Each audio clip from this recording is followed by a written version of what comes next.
Cuando entendemos que cada uno de los miembros de una comunidad de fe tiene un trabajo importante que realizar, nos damos cuenta entonces de que de eso se trata el sacerdocio universal. En palabras simples, cada uno tiene un ministerio o un rol que cumplir, que ejecutar, y que algún día, ¿por qué no decirlo?, también tendrá que rendir cuenta por él. Pero ¿qué pasa cuando esos proyectos ministeriales o esos roles ministeriales que cada uno de nosotros tenemos se ven frustrados, se ven fracasados? Lo primero es que debemos reconocer es que todos queremos tener éxito. Todos, en cierta medida. Por ejemplo, hay muchos que ministerialmente quieren suplir las necesidades y tener éxito en las familias, suplir las expectativas de terceros, realizar trabajo social, expectativas en nuestras comunidades. Muchas veces estas se frustran, puede ser por falta de presupuesto, porque pecamos, por problemas familiares, por una enfermedad o por situaciones graves. Ahora, quiero resaltar en que todos queremos tener éxito en nuestros ministerios, y esto no es falta de humildad. Creo de que muchas veces cuando tenemos una actitud derrotista nos acostumbramos al fracaso. Muchas veces cuando no cumplimos con estos estándares que anteriormente mencionamos, le llamamos a esto fracaso. Si no terminamos los estudios, fracasamos. Si no tienes trabajo, fracasaste. Fracaso, fracaso, fracaso. Y la verdad que muchas veces la gente te hace sentir tan duro y te enrostra en el fracaso, es que terminas creyendo de que en esta instancia vas a estar por mucho tiempo. En segundo lugar, me gustaría que revisáramos el Nuevo Testamento. Pablo es uno de los primeros en escribir en sus cartas acerca de cómo era la vida o la personalidad de muchos discípulos o apóstoles.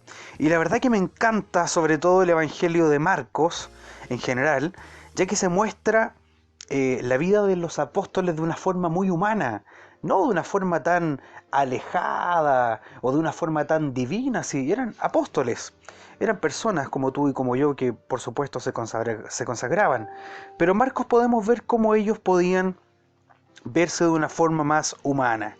Por ejemplo, recuerdo cuando Pedro se acercó a Jesús y le dijo: no te mueras, yo no dejaré que tú te mueras de ninguna manera. Jesús lo mira e incluso le dice: apártate de mí, Satanás. Luego Jesús más adelante los invita a cada uno de ellos a tomar la cruz y a seguirle, a que sean, en otras palabras, parte de la ejecución, la cual él mismo formaría parte más adelante. Todos saben cómo terminó esta historia. Pedro, él decía: aunque todos te abandonen, yo no te abandonaré. Si debo sufrir la cárcel o la cruz, que así sea, en otras palabras. Todos sabemos que Pedro terminó negándole. Los discípulos, pese a todo este escenario, ellos seguían preocupados de justamente el rol ministerial o la función del éxito ministerial. Le hacían preguntas como: Señor, ¿quién se sentará a tu diestra? ¿Quién se sentará a tu izquierda? Señor, ¿quién es el mayor en el reino? Hacían preguntas ministeriales, pese a que Jesús le estaba comunicando que pronto llegaría el final de sus días humanos. Ellos estaban pendientes y muy preocupados del ministerio. En medio de la escena más triste, en medio de la escena más grotesca de traición, de negación por parte de sus discípulos, Jesús dio una tremenda cátedra de amor, de perdón y de misericordia. No se los enrostró. Él no les dio la espalda, pese a que tenía a lo mejor todo el derecho a hacerlo. Si Judas le entregó, le traicionó, Pedro por otra parte fue capaz de negarle, y ninguno de ellos fue capaz de seguirle a la cruz. Nadie, solo. Ahora, en tercer lugar, esto no es un intento positivista. Ciertamente hay que reconocer que el fracaso ministerial de cualquier rol que tú ejecutes en la congregación debe procesarse. Se debe masticar, como diríamos en un lenguaje más chileno se debe asimilar. Quizá a veces es necesario vivir el duelo. Es necesario a veces pasar por todos los estados de esta frustración con respecto al ministerio. Sin duda el fracaso es un destino obligado, pero hay una tremenda diferencia entre un destino obligado por el cual tenemos que pasar a convertir este lugar en un lugar de residencia permanente. Debe ser como un lugar de paso. Todos los discípulos fallaron, todos. Y hasta el día de hoy nosotros seguimos fallando. Todos. Podemos hacer de todo. Podemos orar, predicar, cantar, ungir, enseñar, predicar por todas partes, sin a lo mejor nosotros querer fallar, pero va a llegar un momento en el cual nuestras convicciones tambalean y frustramos nuestras proyecciones ministeriales. Jesús le dice: Pedro, serás zarandeado, profetizándole.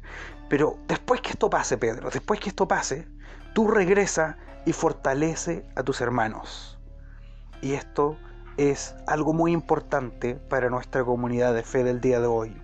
El que falla, el que decae, el que se tiene que apartar por una enfermedad, por un problema económico, de crisis, cuando vuelva, debe levantar a su hermano. En medio de la fragilidad, en medio del pesar, en medio del desierto, en medio de nuestras faltas de respuesta, de nuestra impotencia, de esta misma pandemia en la que estamos viviendo, el Nazareno sigue estando con nosotros en cada una de nuestras caídas. Cada vez que nos alejamos, cada vez que le traicionamos, le negamos, está detrás de cada uno de ustedes, de mí, cada vez que nosotros fallamos con respecto a nuestros proyectos ministeriales. Así como Jesús fue capaz de dar oportunidades a sus discípulos de que ellos se pudieran arrepentir, Él también está dispuesto en este mismo momento a restaurar tu ministerio, a restaurar tu rol. El fracaso no es tu destino para hacer residencia, es solamente una estación. Si fracasaste, tienes la oportunidad hoy día de restaurarte, y cuando vuelvas fortalece a tus hermanos. Restaura sobre todo a quien está comenzando, a quien le cuesta mucho más. Hazlo con cariño y humildad, porque recuérdate que hace muy poco estuviste en ese lugar.